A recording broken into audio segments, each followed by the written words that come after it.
राम राम साहब।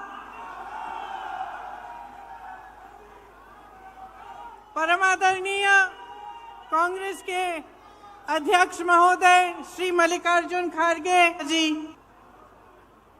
मेरी प्यारी माता जी, आज मुझे बहुत खुशी है, गर्व भी है कि आज पहली बार आपके प्रदेश से राज्यसभा बनने के राज्यसभा के सदस्य बनने के बाद आपके यहाँ आई हैं और मुझे गर्व है कि आज मुझे उनके साथ यहाँ आने का मौका मिला। श्री अशोक गहलोत जी, श्री सुखजिंदर रंधावा जी, श्री सचिन पायलट जी, श्री गोविंद दोतासरा जी, मंच पर विराजमान सभी नेतागण, मेरे प्यारे कार्यकर्ता बहनों और भाइयों, आप सबका इस सभा में बहुत बहुत स्वागत। आज ये मौका है कि हम अपनी पार्टी का घोषणा पत्र आपके सामने रख रहे हैं। आपने देखा होगा कल एक सभा हुई थी दिल्ली में और ये घोषणा पत्र देश के सामने रखा गया।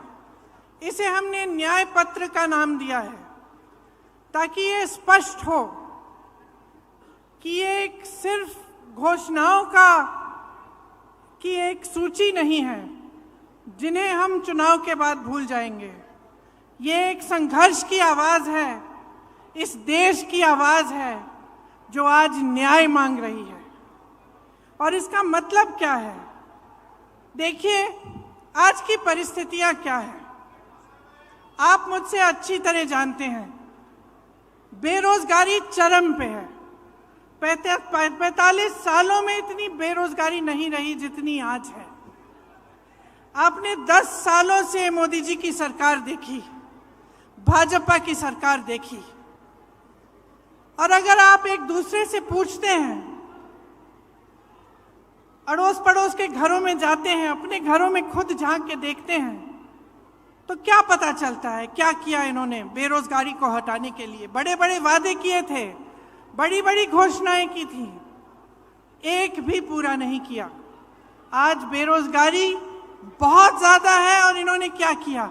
अग्निवीर जैसी स्कीम लाई जिससे वो बच्चे, वो नौजवान जो मेहनत करके रोज रोज वर्जिश करके टेस्ट लेते हैं सेना में जाने के लिए, उनकी आशाएं टूट गई। पेपर लीक हो रहे हैं हर प्रदेश में। जहां देखिए नौजवान मुश्किल से पढ़ाई कर रहा है, माता पिता कमाकर उसको मुश्किल से लोन लेके कैसे भी उसकी पढ़ाई करा रहे हैं, उसके ट्यूशन करा रहे हैं, पेपर लीक हो जाता है, नौकरी नहीं मिलती। ये परिस्थितियां हैं। आज महंगाई की ये परिस्थिति है कि ठीक है, चुनाव आने लगा तो 2 महीने पहले इन्होंने गैस सिलेंडर का दाम कम कर लिया, लेकिन इतने सालों से क्या दाम था? इतने सालों से आप क्या देख रहे हैं? आपका अनुभव क्या है? मेरी बहनें जानती हैं, त्योहार आता है घबराहट होती है कि कैसे खर्चा करेंगे, लिपाई पुताई कैसे कराएंगे, त्योहार के लिए नए कपड़े कैसे खरीदेंगे, दुकान जाएंगे क्या खरीद पाएंगे। ये परिस्थितियां हैं। किसानों की क्या परिस्थिति है? किसान सड़क पर आंदोलन करता है, प्रधानमंत्री जी उनकी सुनवाई ही नहीं करते। जीएसटी से मारा जा रहा है, हर चीज पे जीएसटी लगी जा रही है, पेट्रोल डीजल के दाम आसमान छू रहे हैं, और किसान अपनी मेहनत से अपने बच्चों को पढ़ाता है, लिखाता है, कोशिश करता है, पूरी अपना पसीना बहाता है, अपने बेटे को सेना में भेजना चाहता है, वहां पे भी रुकावट, कमाई में भी रुकावट, महंगाई बढ़ती जा रही है, बेरोजगारी बढ़ती जा रही है। और एक अनोखी बात है, आपने देखा होगा पिछले 5 सालों में क्या इन चीजों की, ये जो परिस्थितियां हैं आपके, ये जो संघर्ष हैं, क्या इनके बारे में आपको टीवी पे कुछ दिखता है? क्या मीडिया में दिखता है? क्या अखबारों में पढ़ने को मिलता है कि भाजपा की सरकार आते ही राजस्थान में चिरंजीवी स्कीम बंद हो गई, कि 25 लाख की आपको बीमा मिल रही थी स्वास्थ्य के लिए, कांग्रेस पार्टी दे रही थी, और आज 5 लाख हो गया है? क्या ये चीजें आपको पढ़ने को मिलती हैं? क्या इसके बारे में आपको जानकारी मिलती है? तो परिस्थितियां इतनी खराब हैं देश में, जो गरीब है उसके लिए कोई सुनवाई नहीं, उसके लिए कोई आगे का रास्ता ही नहीं है। बड़े बड़े उद्योगपति हैं, आपने खुद देखा किस तरह से महलों में रह रहे हैं, उनकी शादियां किस तरह से होती हैं, और देश की जितनी भी संपत्ति है उनको सौंपी जाती है। उनके हजारों करोड़ के जो लोन है वो माफ हो जाते हैं। किसान के 10,000 के लोन के लिए किसान आत्महत्या करता है। ये परिस्थितियां हैं आज, लेकिन आपको जानकारी नहीं मिलती। आप टीवी देखते हैं तो अच्छी अच्छी चीजें दिखती हैं, सिर्फ होर्डिंग देखते हैं तो बड़ी बड़ी अच्छी अच्छी चीजें दिखती हैं, क्योंकि सबसे भीषण जो प्रहार है आज वो आपकी जागरूकता पर हो रहा है, जनता की जागरूकता पर हो रहा है आक्रमण। चाहे वो मीडिया की तरफ से हो, टीवी की तरफ से हो, भाजपा की पूरी जो मशीनरी है उसकी तरफ से हो। तो जानकारी आपको मिल नहीं रही है सही। जनता सोच रही है कि किसी का तो भला किया होगा, अच्छा अच्छा दिख रहा है, इश्तिहार टीवी पे दिख रहा है सब कुछ, तो किसी का तो भला हुआ होगा, इसीलिए ये सब हो रहा है। लेकिन असलियत क्या है, इसको पहचानने का अब समय आ गया है। आपको सिर्फ ये सुनाई देता है 400 पार, आपको सिर्फ ये सुनाई देता है कि मोदी जी कहाँ भ्रमण कर रहे हैं। कभी आसमान में, हवा में, हवाई जहाज में उड़ रहे हैं, कभी समुंदर के अंदर जाके नीचे, पानी के नीचे हैं।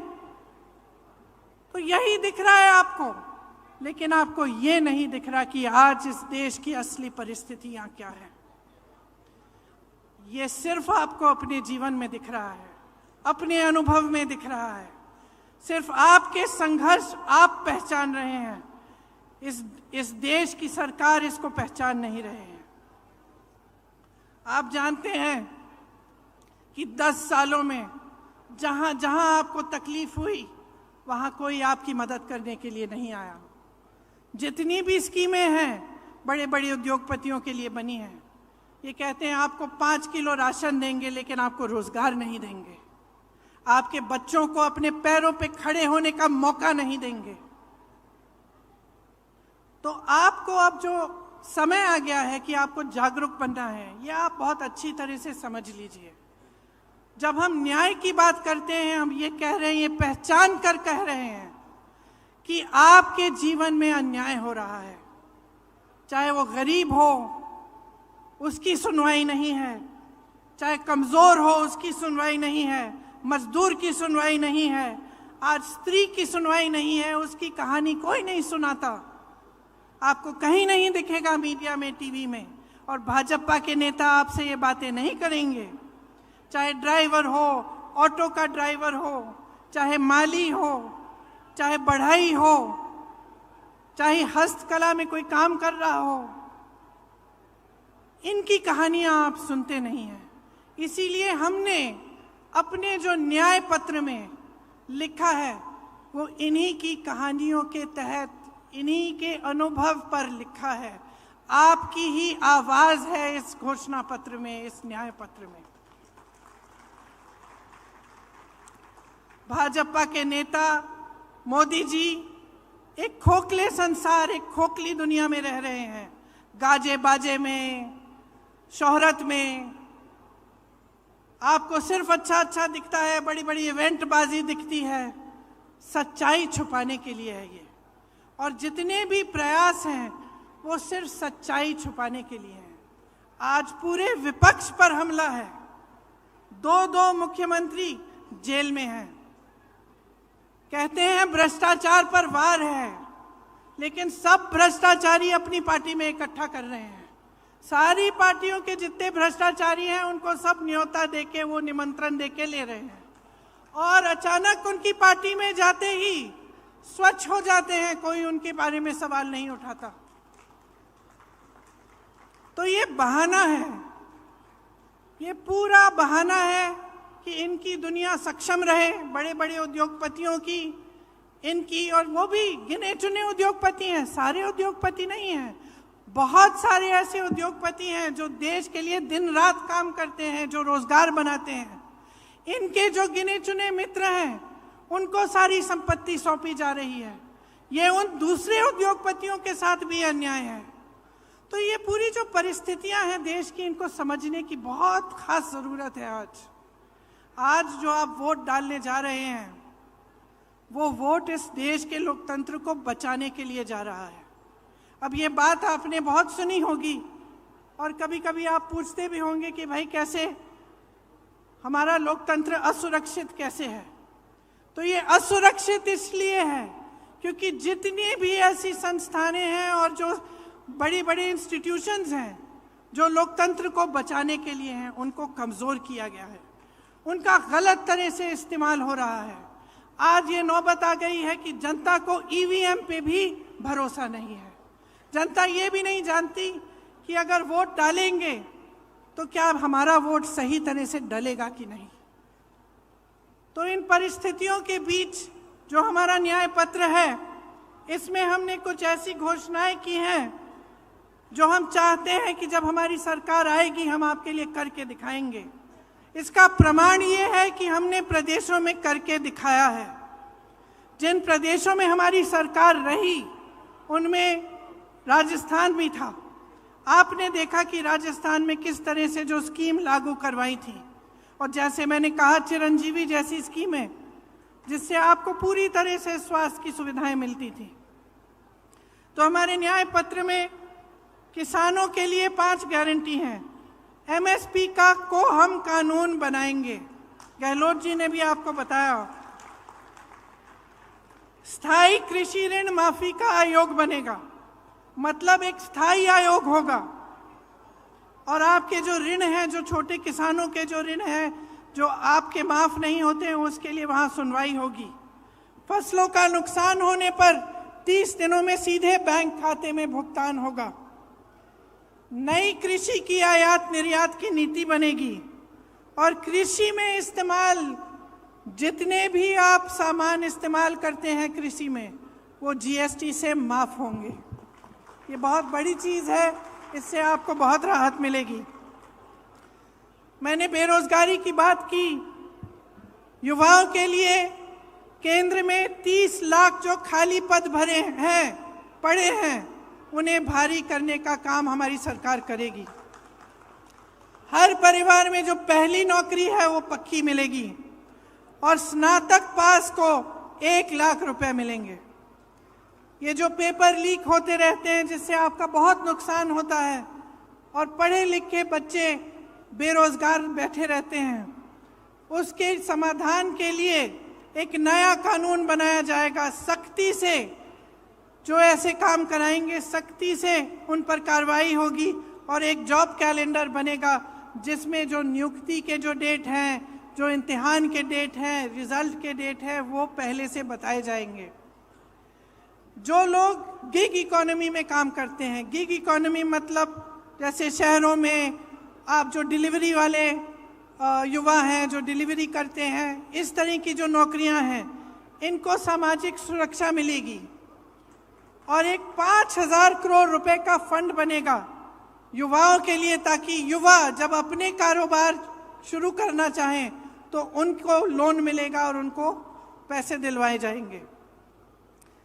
महिलाओं के लिए खास हमने कुछ सोचा है कि हर जो गरीब महिला है उसे सालाना 1 लाख रुपए सरकार से मिलेंगे। केंद्र में जो नई भर्तियां हैं उनमें से 50% महिलाओं को दी जाएंगी।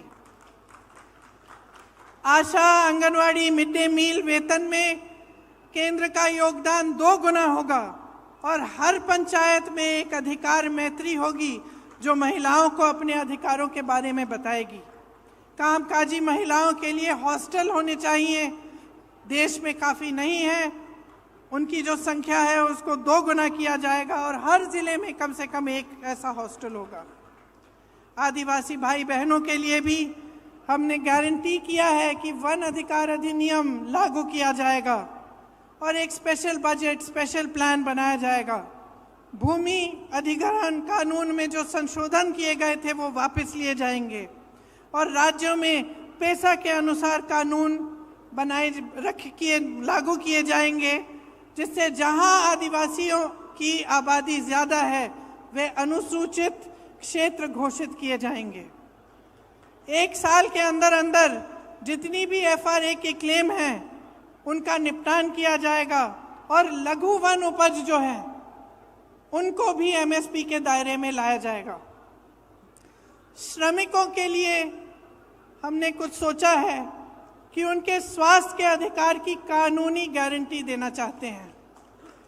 जांच से इलाज तक पूरी सेहत की देखभाल की सुविधाएं उनको मिलनी चाहिए और राष्ट्रीय न्यूनतम मजदूरी 400 रुपये प्रतिदिन की गारंटी हम करेंगे।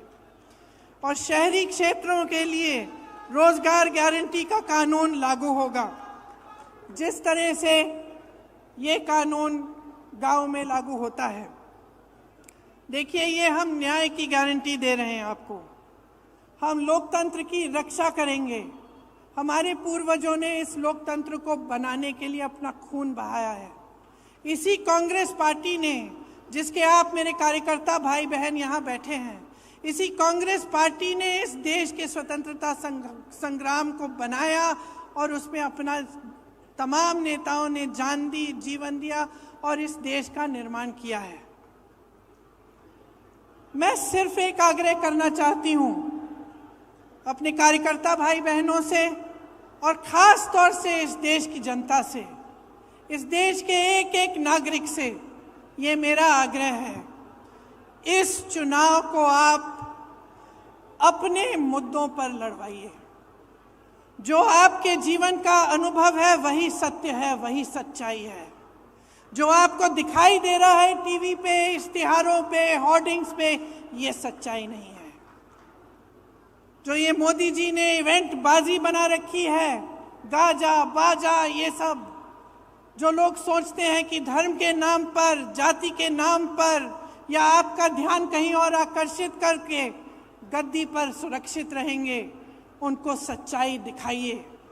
क्योंकि जब तक आप अपने अनुभव पर उतरकर अपना वोट नहीं देंगे, जब तक आप अपनी सच्चाई, अपने सत्य, अपने अनुभव के आधार पर इस देश के निर्माण को नहीं करवाएंगे, तब तक ये हालात बदलेंगे नहीं।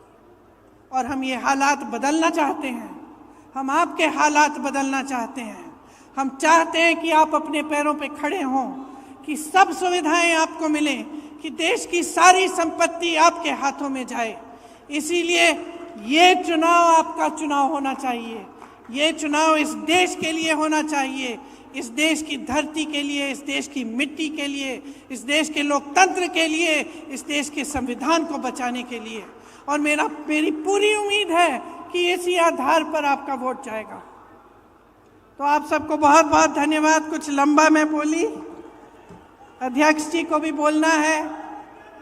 आपने बहुत ध्यान से मेरी बातों को सुना है, इसके लिए बहुत बहुत धन्यवाद। मेरे साथ एक बार बोलिए, जय हिंद।